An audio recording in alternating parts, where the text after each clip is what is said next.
Yeah. Man, shout out them big steppers from Louisiana, back in the day known as the Deacons for Defense and Justice. So, we all done heard of the KKK, right? And majority of us believe that the KKK existed to go target black people just because they was black. Nah, what really was going on is that they was targeting black Americans because we were the majority landowners and we had the voting power in the South especially.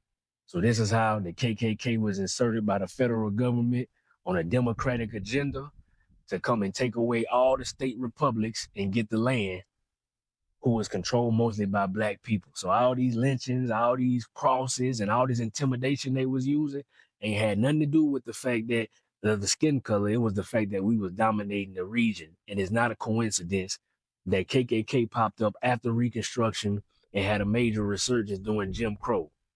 All federal policies that was for the most part enacted by Democrats. Once again, not telling you what side to be on, just being factual about history.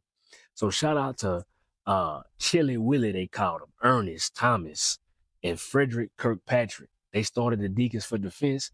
A lot of them was ex-military and said, hey, look, we ain't taking this what these boys got going on out here.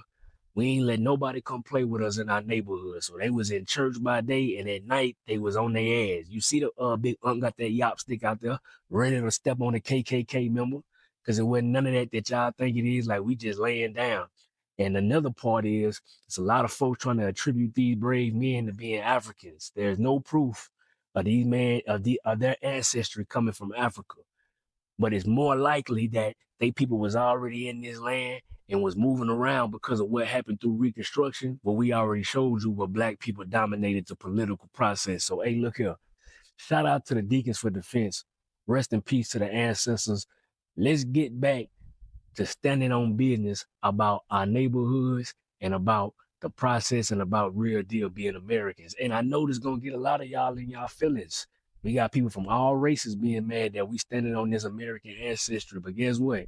If you want to debate, you know what to do. If not, you can go back and forth with yourself in the comments. This Black History Month, let's get back to the facts and let's stop with this bullshit story they've been trying to feed us. Tap in.